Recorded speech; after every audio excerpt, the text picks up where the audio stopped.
So for those of you who are following my channel, you guys may know that I returned from NCSoft not too long ago, and I told the people running Throne and Liberty directly that a lot of people in the West think that their game is pay-to-win trash, and a lot of people aren't going to even give it a go in the global version. And if they had any thoughts on changing or adjusting the monetization with AGS, if they would let AGS change the monetization for the Western global version. And they were pretty clear in saying that the monetization would be the same as the KR version. Now, I'm not going to go into too much detail with how that conversation went. If you want to check out the interaction for yourself, I'll link that video in the description below. But I'm inclined to believe that they actually did take what I said to heart, especially after the video that I posted that got a lot of traction. A lot of you guys showed up in the comment section expressing your thoughts and opinions on that matter. And I know for a fact that AGS definitely saw that video, and I'm pretty sure they read a lot of the comments as well. And I have to give credit to NCSoft and Amazon here.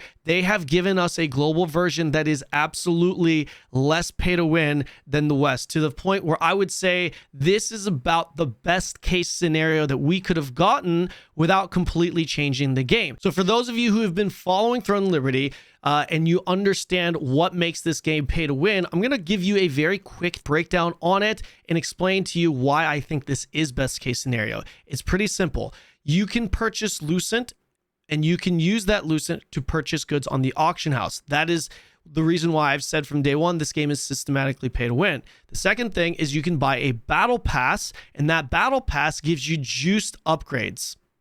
You have to essentially, it's like $20 local currency, and it's pretty fucking big. And the third thing is what's called a Silicium's Blessing, which is your premium optional sub that gives you an extra dungeon run per day. In Throne and Liberty, you can do 2 dungeon runs per day. With the Blessing, you can do 3, which is significant because dungeon running is a huge part of your progression in Throne and Liberty, along with other things. I'm not going to go into super detail, but the TLDR is they have removed it. They have removed the Blessing for the West, which I think is huge, especially for the launch. However, there is no confirmation as to whether or not they will keep it out of the game, because the wording on it is right here. Blessing of the Silicium will not be available to the region supported by Amazon Games at launch, as we continue to evaluate how this offering needs to change to serve the needs of our players. So it sounds like a version of it might come later on. Let's be real here, guys. It's probably going to come. The fact that it's not here at launch, I think that's a big W. And to be perfectly honest, I do think they're going to eventually add it when they do. I feel like it's going to be less impactful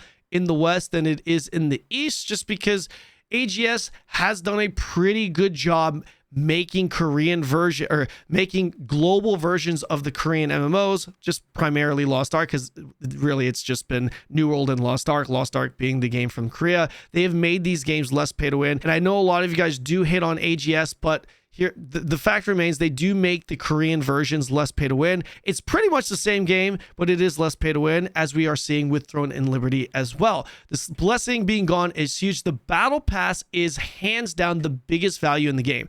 And the fact that they are, well, first of all, I love the fact that they're adding additional cosmetics to it. I think that's amazing. That's kind of besides the point though. But they are allowing you to purchase the battle pass with Lucent. That means the premium trial of the battle pass, you can simply farm Lucent in game, and you can purchase the battle pass with your Lucent that you farm in game. This is huge. Another thing is that they've removed the premium only quests and rewards, which again, this is also a W. For those of you who haven't played the Korean version, you probably won't understand this, but just know, if I'm just going to break this down for those of you who haven't played this game, but you kind of want to know, what is he talking about? Why is it less pay to win? So you have the battle pass now available for free to play players. The Blessing, that's completely gone. That just leaves one thing, and that last thing is the ability to purchase Lucent. You do have this leveling pass, but I'm not going to lie, guys, this is kind of, it's a one-time purchase,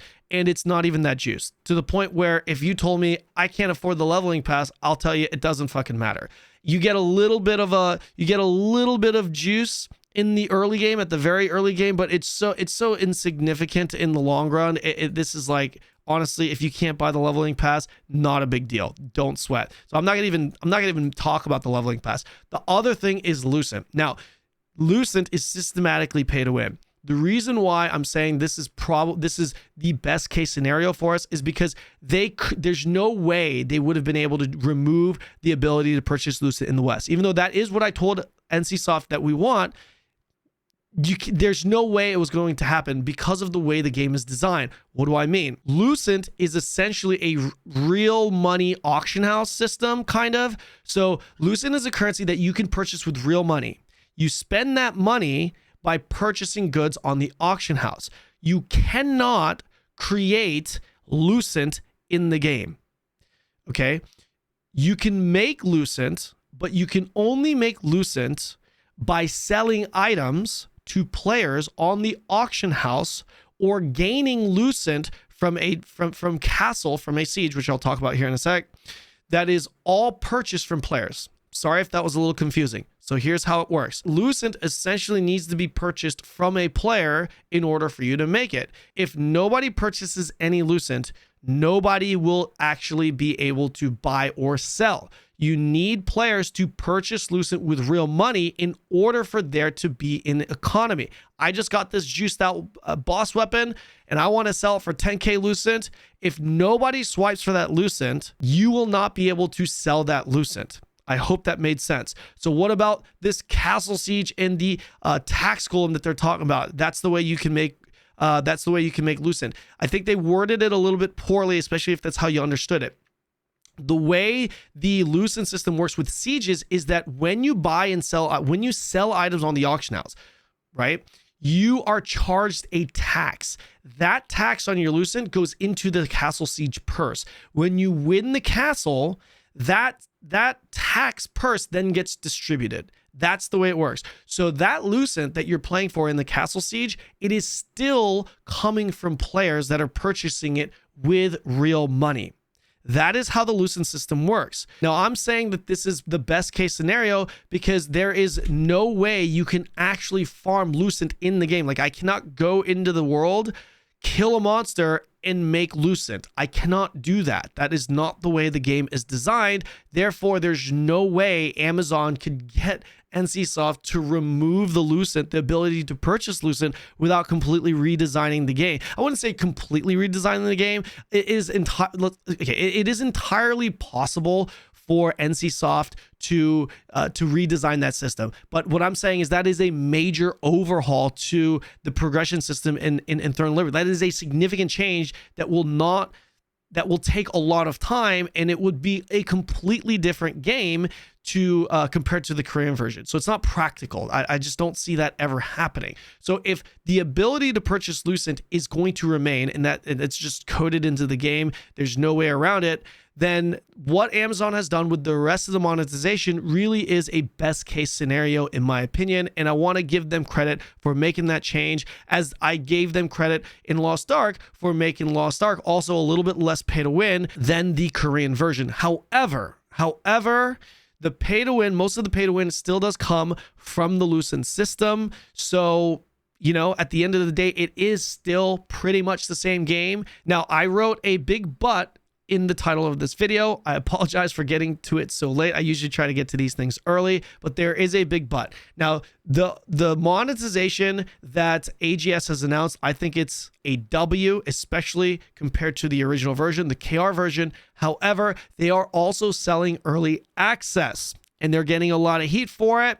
I mean, we all saw this coming. Let's be real here. I knew they were going to sell early access, and I knew they were going to get a lot of heat for it.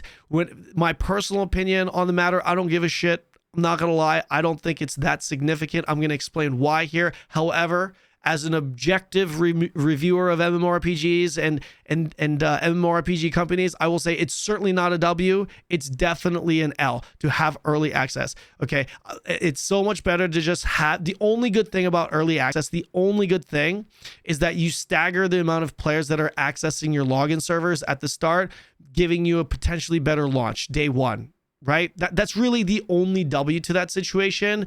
Everything else is just, I mean, it's obvious, guys. They're trying to make money. 5 days early access, that means the game is going to release on a Friday. They're absolutely going to make bank on it. Let's just call it how it is. It is. Now, I personally don't give a shit about it, just because in Throne and Liberty, Everything is server based, and AGS has announced that there will be early access servers and there are going to be launch servers. So if you don't purchase early access, you're not going to be behind, because you could just play on a regular launch server. Now it sucks because, you know, this is a very guild centric game and your guild might be going early access and, you know, FOMO this, FOMO that. And I get it. That's why I'm saying this is absolutely objectively an L. However, if you're not affected by that and you're okay with playing on a launch server, then you're not going to be affected by an early access, right? Because in Throne and Liberty, if I'm on server A and you're on server B, we're just in two totally different worlds. We're not going to be interacting with each other at all. There is cross-server content, but that's way down the line. You have inter-server wars and stuff like that, but that's so far into the future that by the time we get to that point, a 5-day head start from server A and server B, it's going to be, I don't even want to say insignificant. It's going to be completely irrelevant. So that's the reason why I personally don't give a shit about this. I don't think it's that big of a deal from the perspective of a gamer, right? But from the perspective of a reviewer, this is definitely not great. Now, we don't have any official word as to what the early access founder packs are going to be, but I'm inclined to believe they're going to be consistent with Lost Ark. You're probably going to have a $100 package, a $70 package, $50 package, maybe a $25 pack. I don't know how many packages. Some people in the community are speculating like 3 different packages. I think a lot of people are saying like a $100, a $70, and like a $35. I think Lost Ark was like $100, 70, 50. There was like even like a cheap one too. I think they had like a $10 or $15 one too. I think they had like 5 packages if I recall correctly. I can't remember. Let me know in the comment section below if you do remember. Get that engagement up, right? But with these packages, we do have some images here that are supposedly leaked. These are costumes that are supposedly coming with the Founders Pack, but this is not confirmed. I don't know, but it kind of looks legit. I'm not gonna lie. I kind of like them too. This purple costume looks pretty damn sick, especially because the costumes in Throne and Liberty are not that great. A lot of the future costumes that are coming up are good. NCSoft has actually acknowledged that they've been kind of messing up in that department, but these costumes I think are actually pretty good. But that's pretty much it, guys. For me personally, a lot of you guys know, regardless of how I'm reviewing the game, whether it's objectively or subjectively, the game itself, I just personally enjoy. Not that it's the greatest game ever, but it's just stylistically my type of MMO. And that's the reason why Throne is actually one of my favorite MMORPGs I've honestly ever played. I have a lot of great experiences with it and I'd love to see it do well in the West. It's not going to be a huge blockbuster hit in my opinion, but it's a fun game. And in the MMO world, there's really not much to look out for. And the fact that this game has become less pay to win, you know, we could say whatever about NCSoft, but I don't actually remember NCSoft ever making a game less pay to win over time. But with Throne and Liberty, they have. And on top of that, AGS has made it even less pay to win. So yeah, that's pretty much it, guys. Don't get that misconstrued with me justifying the pay to win. I still don't like the fact that you could purchase Lucent. I would have redesigned that system completely, but it's not practical at this point just because of the way the game is designed. Believe me, I literally went to NCSoft to tell them how I felt about it, okay, and how the Westerners felt about it. So yeah, that's about all I can say in regards to that. Anyways, guys, let me know what you guys think. Don't forget to like and subscribe, and be sure to catch me on Twitch. I'm playing this game through the open beta and the launch. I plan on doing a minimum 24-hour plus stream first day of open beta. It's just less, I think it's like a day away, just over a day away. So come join me, come hang out, and I'll see you guys in the next video.